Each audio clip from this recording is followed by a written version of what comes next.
Hello, everybody. Welcome back to Live the Gig. Today I'm here with Boy and Bear. Thank you guys so much for joining me. I really appreciate it. It's great to be here. Awesome. How are you feeling playing here, your headline show here at Theby? Yeah, we're feeling really good. Yeah. Nice to be back. Nice to be back in Adelaide. I was born in Sydney, but then I spent the first 5 years of my life in Adelaide. Awesome. I was very young, so I don't remember a huge amount about it, but it is obviously lovely to be back playing a show, and Thebarton's such a beautiful venue, so we're looking forward to it. You played here before, haven't you? We have played here before. How long ago was that? Do you remember? I think it was 2016, and then we played here in maybe 2011 as well. Oh, wow. But it wasn't ours in 2011. We played with Mumford & Sons here, Oh, okay. but then we did our own one in 2016. Let's talk about your new album, Tripping Over Time. This is your 6th album, but only your 2nd independent release. Has that freedom shaped the way you approached this album? I don't feel like we never had a record label that was involved creatively. Okay. So it wasn't freedom in a creative sense, but I think it's like being independent just allows you to realize how you're spending the money to kind of promote an album, which is, I think in the early days we just didn't have any idea, and that was fine. Like that was cool. Like we had a good label, but it's nice now to have a bit of an understanding about how it all works. And, and in Australia, like we're somewhat established, which makes it a little bit easier. Yes, so it's definitely. Cool. You've described it as more experimental, but it definitely still feels Boy and Bear. How do you push into that new territory without losing the core identity? Why don't I borrow John's? So Okay. then you can, Thank you can, I think that's an interesting question. I think we just follow what is interesting to us. Okay. I don't think we're ever going to write like a hip hop record, for example, but I think we'll forever want to keep evolving and pushing the sound and, you know, in an ideal world, trying to find something that feels idiosyncratic and unique. And I think that can come from everyone's influences when they're all kind of molded together. And I feel like on the last record, it wasn't hugely experimental, I wouldn't say necessarily, but I think it was just a natural evolution of the band and where we're at and what we love, what sort of songs we love to play and what sort of music we love to listen to. Definitely. Who are your music influences? I don't know anymore. I mean, I grew up listening to it. I do know. I grew up listening to a lot of like West Coast kind of folk pop. Okay. So bands like America and Fleetwood Mac. Yeah. Mum and Dad were big James Taylor fans. So I think definitely in that world of like 70s pop music is probably what seeped inside of me at a young age. So they're up there for me. Yeah, I guess it varies a little bit, like with times in your life where you listen to certain things. So like we had like Tim and I had a similar sort of thing, but we're more in the Simon Garfunkel thing. So I guess that's East Coast as opposed to West Coast, but still that kind of folky kind of music. And but then now I guess like I don't know, it's I think there are certain new things that I hear that are exciting. Yeah. Like there's that guy in the band Geese, like that guy Cameron Winter. Oh, I think he made a really cool album. Yes. I haven't listened to the Geese one, but the solo album I thought was really nice. Everyone's talking about it at the moment. Yeah, I mean, I think they were talking about it because it had there was that whole marketing thing. Like, Oh, yeah, true. there was something, but I thought I didn't know any of that when somebody got me to listen to it. So I really enjoyed that. I think like a band like Radiohead's pretty cool. Like, I mean, everyone talks about Radiohead, but you can go back and listen to their albums from different periods and then they're still like the songs still speak, I guess. So I think it's nice to have those sort of touchstones where you kind of you can go back, like you listen to it for a while, then you listen to it again a few years later, and it sort of sounds different because you're different, but it's still the same song. Definitely. So, Yeah. Bringing in different influences. Love it. Background. That's fine. Tripping Over Time leaves heavily into ideas of time, aging, and reflection. Do those themes come from where you are in life now, or do they reveal themselves during the process? I think that's you, Dave. I think a bit of both. Okay. So I think they do reveal themselves in the process because I don't think you fully know what a record is about straight away. Definitely. It's not like song one, you're like, oh, this is going to be about getting older and Exactly, reflection. yeah. Comes with it. Yeah. It's almost like halfway through, you start to pick it apart and you're like, oh wow, I'm kind of mourning my youth, but I'm also feeling at peace on some level with some of the pros that have come from getting older. And yeah, but you don't know it until you're inside it, I think. And then once you're inside it, you can kind of start playing around with it, and new songs and different ideas start to kind of feed into this concept. So yeah, I think that was the process this time around. How do you balance like your personal life but also with what you want to share? Like, how do you balance it all? As in without oversharing? Yeah. It's really hard. Yeah. It's really hard. It would be. Because you've got so much you want to say. I think so. And I think you, like, at least from my perspective as a lyricist, I always try and be honest, and I don't always know what I'm writing about until it kind of comes out. So, and I think playing guitar for me has always been very therapeutic, and it's kind of like my free psychologist. Like, I just pick it up and kind of pour myself into it, and then what spills out is some honest reflections of my life. And so, but it is a line you have to walk, I think, on some level. Yeah, it would be tricky. I'd love to know about the song Ancestors. How did that come about, and what is the song really exploring lyrically? How did that song come about? I had a bunch of folk songs I'd kind of just written on the side, and I didn't think they were necessarily right for Boy and Bear, and I just sort of had them. And then I was playing it in the studio one day, and a few of the guys were like, "What's that?" And I was like, "Oh, it's your song." And they were like, "That sounds great." And so I got excited, and I was like, "Does it?" And I was like, "Is it good?" And then everyone was like, "Yeah, let's do it." And so we just chucked it in, and the band dived in, and we kind of added more layers than what were originally in there. But I'm really proud of that song.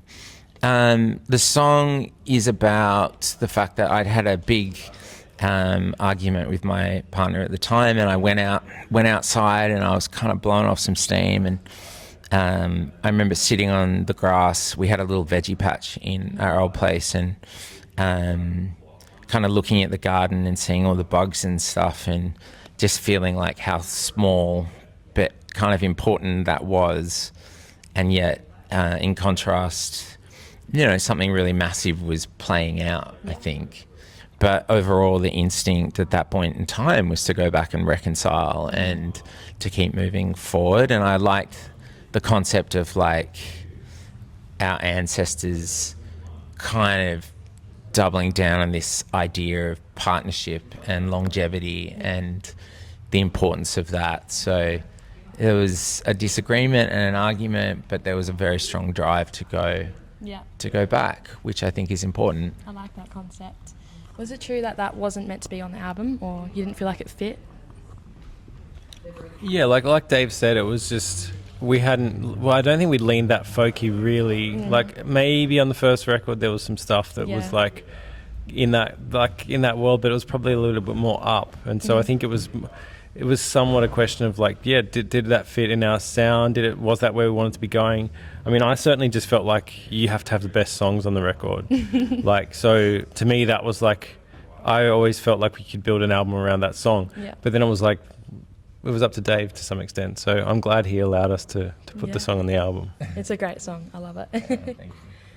Southern Sun is a fan favourite. Does playing it live now feel different compared to when you first released it? Yeah, I think songs always change. Like, they sort of have to. Maybe I would have never understood that they have to, but you record them at a point in time, and then you keep playing it, and then it's like everything keeps moving and changing. And I think we more or less play that song quite faithfully to how we recorded it and how we started playing it.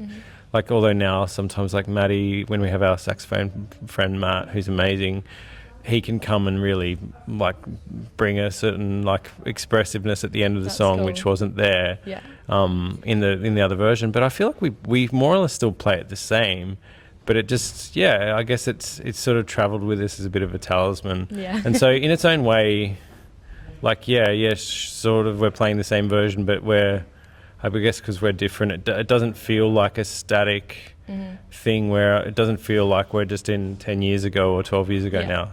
I don't know, that's how I feel. Does it still feel fresh to you? Yeah. I think I'm proud of that song. Like some songs in the set, and I won't name them, I really don't like playing. Oh, no. And not to the point where I'm completely disgusted by it, but I'm like, oh, I just wish we'd done this different. But I hear something and I'm like, it's still fun to play. Yeah. Like, and obviously you feed off the crowd energy, but I think that song has, at least in our careers and where we're at, has lasted the test of time. And the fact that we can keep going back to it and feeling excited by it, I think is a really proud achievement. I'm a bit surprised by that because it's like one of your most popular songs, so I'm surprised you're not like sick of playing it. I know, I'm not. I love good. it. Yeah, it's a simple song, but it's fun. It is. It's a good song. I heard there's a funny story about your first ever show here in Adelaide, so can you tell us about it? Well, I assume that's the story. I don't want to get overshared with the wrong story. There's a few. The Jive Bar. The Jive Bar? Is it the story? I'm looking at John here because... I don't know which story you know about. So yeah. If it's the one we talked about... I should be talking into the microphone. If it's the one we talked about online when we were doing a bit of reminiscing, I don't know if it was about the backyard antics. Yeah, no, we had just one of those things where we were sort of stumbling from one mistake to the next. We were staying at Dave's ex-partner's parents' house. And so they had quite a nice house. We were very lucky that we were staying there, not in a hotel. And we were playing footy in the backyard. We smashed a garden light. So that was a bad start.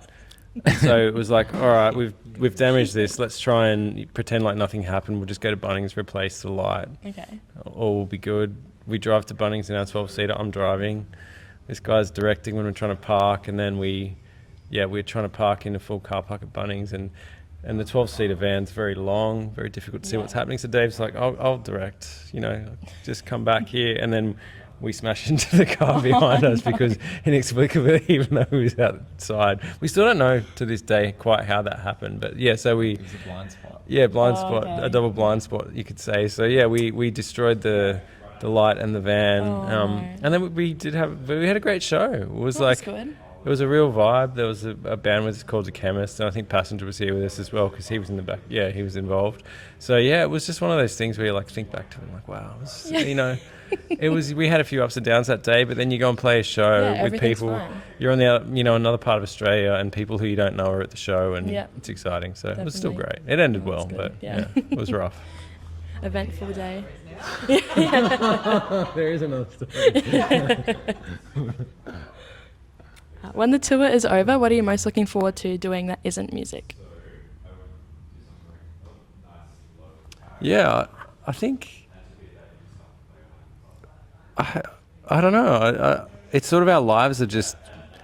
like they go from tour to studio. I guess it's not sort of like there's things you can't do when you're on tour. Like in a way, it's like we're pretty lucky. We have quite a lot of freedom with what we do. So touring's pretty awesome. Like you have some tiring days and long days, but it's cool. I mean, I've got 2 little kids, so it's nice being at home with them. But it's not like it's not like touring's like it's not as hard as most people's jobs. So if you get a decent night of sleep and you get to play a show in front of people, you meet new people, you get to eat out. You're living everyone's dream. Got a lot of upsides. Yeah.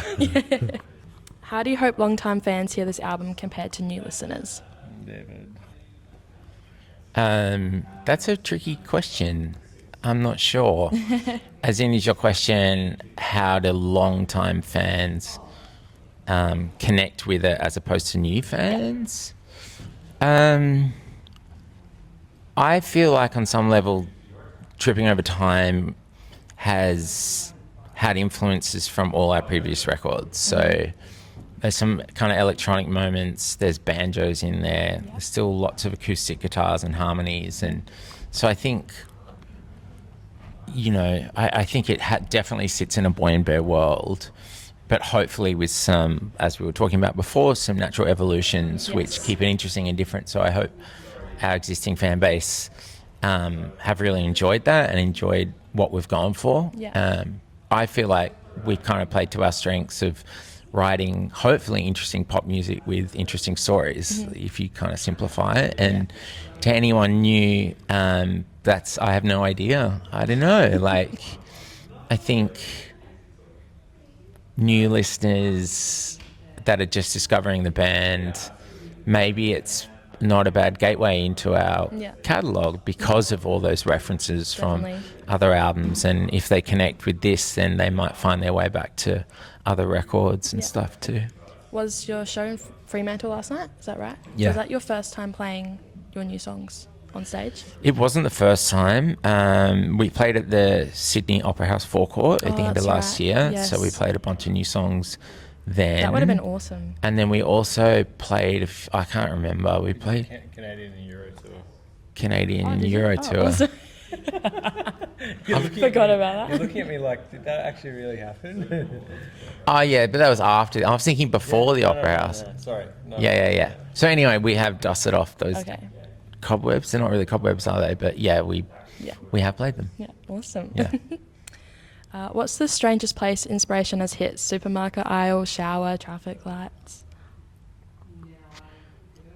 I can't think of the strangest place, but all I know is that I tend to write my best stuff like when I'm running late to go somewhere. Oh, really? And I'm like, I pick up the guitar, so I've got 5 minutes to burn, and then I'm like, oh, that's fun. And I'm like, oh, so I start chasing that, and I'm looking at the time, and I'm just like, You gotta go. I've got to go. People are waiting, and then I just like, it's always the in-between bits of life where I find inspiration at least hits me. When I'm not, if I go and try and write a song, I can't do it.